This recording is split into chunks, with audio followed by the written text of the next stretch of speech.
Dainiau, susipažinti šiandien su geriausio vairuotojo konkurso dalyviais ir kokį įspūdį paliko, ar jiems įdomu tai, ką tu darai, ar jiems įdomu iš tikrųjų automobiliai?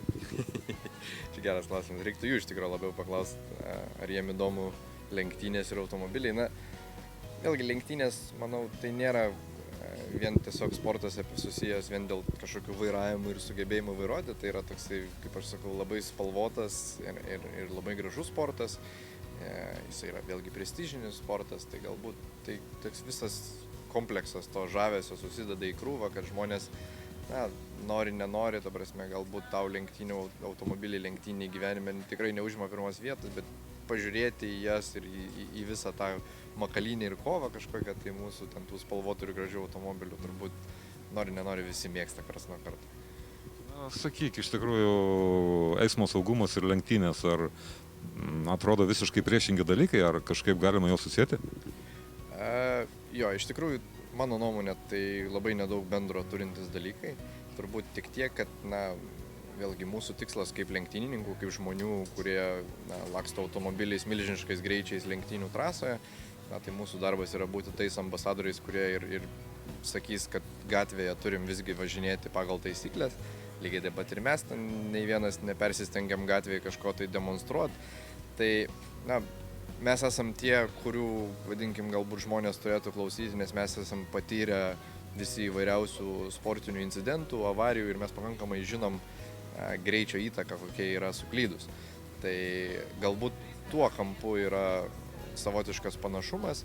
O kitas dalykas, tai vėlgi lenktynininkai dažniausiai veda, kai kurie veda įvairiausius mokymus vairavimo, tai yra tam tikrose trasose mokymo.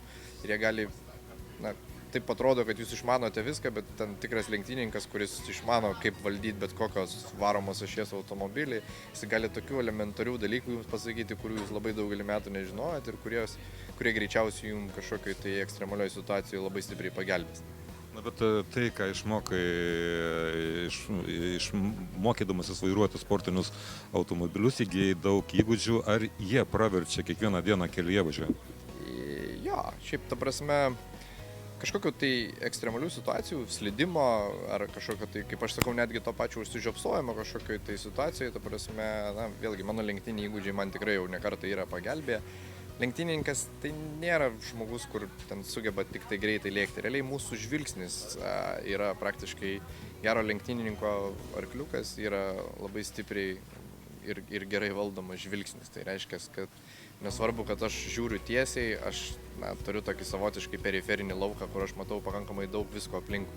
Ir aš žinau, kad man dar, pavyzdžiui, irgi lygiai taip pat tobulėti yra labai daug, nes aš esu matęs tiesiog yra mokyklos, kur analizuoja vairuotojų žvilgsnius, aš esu ten buvęs, aš esu matęs Formulės 1 pilotų žvilgsnis ir tarsi kaip jie toli mato, realiai visą laiką, kai pusantro posūkio į priekį ten vairuotojas mato ir tu sėdi tuo metu, žiūri ir nesupranti, kaip tai įmanoma, bet tai yra tiesiog, kad jisai tą vietą, kurioje jo automobilis šiuo metu yra, jis jau būna nusiskaitęs gerokai anksčiau ir jau jam apie ją galvoti nebereikia. O skirtingai mes esam visiems turim tokį instinktą žiūrėti į automobilio nosį ir žiūrėti, kas čia pas mus vyksta. Tai gatvėje tas pats, aš lygiai taip pat turiu tokį savotišką instinktą, jeigu aš važiuoju kažkokiam dideliam sraute, aš matau ne tik tą automobilį, kuris yra prieki manęs, bet aš matau 3-4 esančius dar už jo ir aš galiu iš karto numatyti kažkokius stabdymus ir visą kitą. Taigi, ką galėtum patarti šitiems geriausiams vairuotojams, blogiausiams vairuotojams,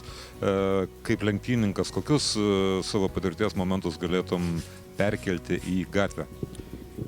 Galbūt aš tiesiog siūlyčiau nesistengti būti kažkokiais inovatoriais, kelių eismo taisyklės, vairavimas lenktynėse, tai yra labai daugelio metų nusistovėjusi praktika. Jis yra kiekvienais metais tobulinama, bet jis yra tobulinama tikrai didelio būrio savo srities profesionalų.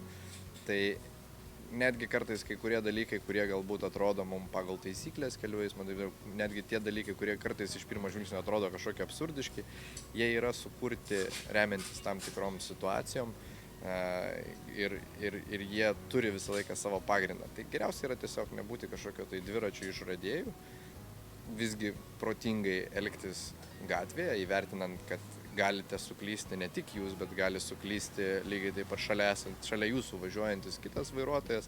Tai gatvėje turime važiuodami žiūrėti ne tik kaip mes elgiamės, bet mes turime sugebėti ir matyti esančius eismo visus dalyvius aplink mumis. Ir taip atsiranda labai graži sinergija, kur mes pakankamai saugiai visi viešinsimės. O tuos BMW vairuotojus, kurie mėgsta įvažiuoti į stoteles, turbūt reikėtų pakviesti į automobilių lenktynes, kad išsikrautų, ten išmoktų iš tikrųjų valdyti ekstremalius automobilius ekstremaliuose sąlygos. Yra tiesos, ta prasme, nemanau, kad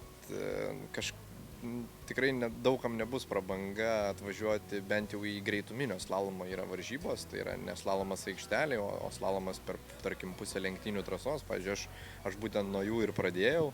Aš irgi turėjau Subaru Impreza STI, tai pakankamai galingas automobilis, aš labai galvojau, kad aš gerai jį valdau. Tai labai geras buvo pavyzdys tenai suprasti, kad visgi aš pakankamai prastas esu vairuotojas dideliu greičiu. Tai labai yra geras būdas pasirodyti mėgėjiškose tokiose varžybose, kurių pas mumis šiuo metu yra apstu ir tai džiugina. Tai ir tada tikrai suvoksite, kad tobulėjimui ribų nėra ir niekada nereikia savęs pervertinti, nepriklausomai nuo to, kokį automobilį jūs vairuojate.